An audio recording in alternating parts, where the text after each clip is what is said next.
धन्यवाद आपका पत्रकार साहब। मैं बंसीलाल चौधरी, संयोजक ओबीसी अधिकार तिरंगा यात्रा। आज का हमारा मुख्य मुद्दा ये है कि 2014 के बाद हमें चोटें कराई गई। जो सरकार सत्ता में थी, बीजेपी की मोदी सरकार, उन्होंने हमें चोट पे चोट कराई।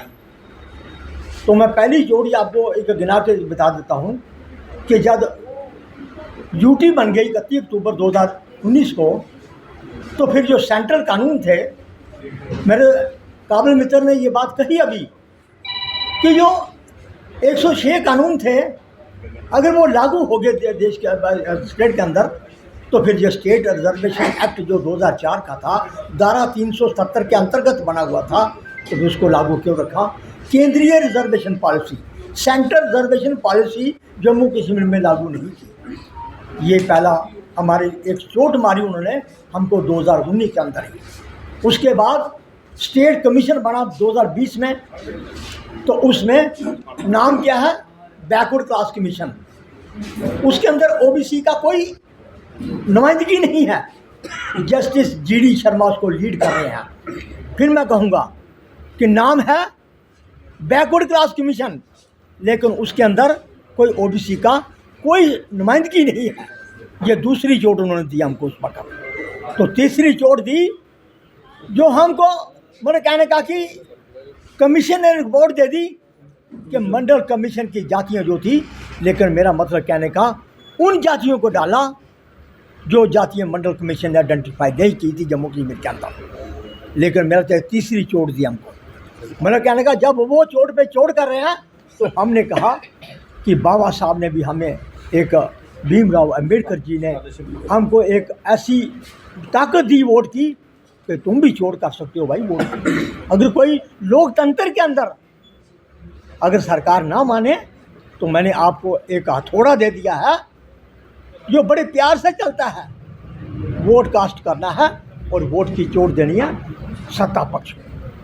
मैं कहता हूँ जितना नुकसान हमें बीजेपी ने जम्मू कश्मीर के अंदर ओबीसी को दिया है, इतना शायद ही पिछली सरकारों ने 65 साल में भी नहीं दिया होगा। तो मेरा मतलब कहने का, तो मैं अपने काबिल मित्र को कहूँगा, आप भी थोड़ा अच्छी विचार देंगे।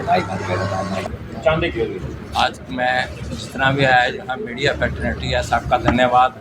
और आज की प्रेस कॉन्फ्रेंस हमने जो रखी है, इसका मेन मुद्दा ये है कि जो असेंबली इलेक्शन आने वाले हैं, तो क्योंकि एक इब्राहिम लिंकन ने कहा था कि democracy is of the people, democracy government is of the people, by the people and for the people. लेकिन जो प्रेजेंट रजीम जो हमारी गवर्नमेंट चला रही है, उसमें कुछ ऐसा देखने को नहीं मिल रहा कि जो पब्लिक, खासकर जो हमारा समाज है ओबीसी समाज, जो कि 50% ऑल ओवर द इंडिया है।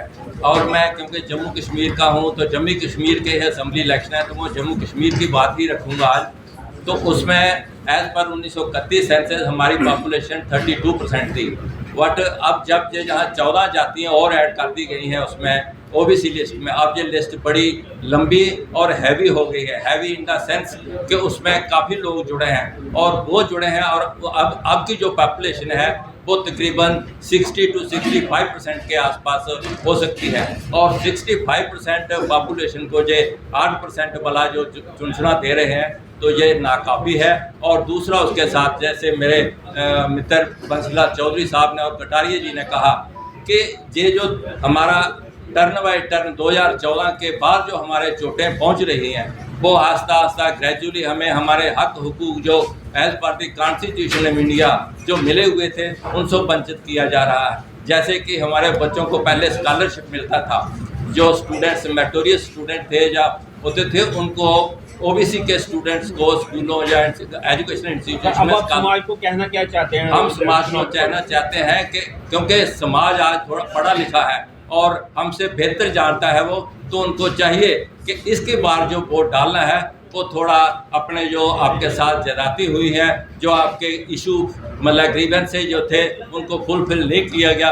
वादे जरूर किए गए लेकिन उन पर खरा नहीं उतरा गया। जब कोई आदमी वादा करके मुकर जाता है या झूठ बोलता है तो उसके लिए जो उसका सलूक होता है हमें वही सलूक करना है कि हमारे पास, क्योंकि और कोई ताकत तो है नहीं, तो आम आदमी के पास एक वोट की ताकत है और वोट की ताकत का हम इस्तेमाल करेंगे इस इलेक्शन में। तो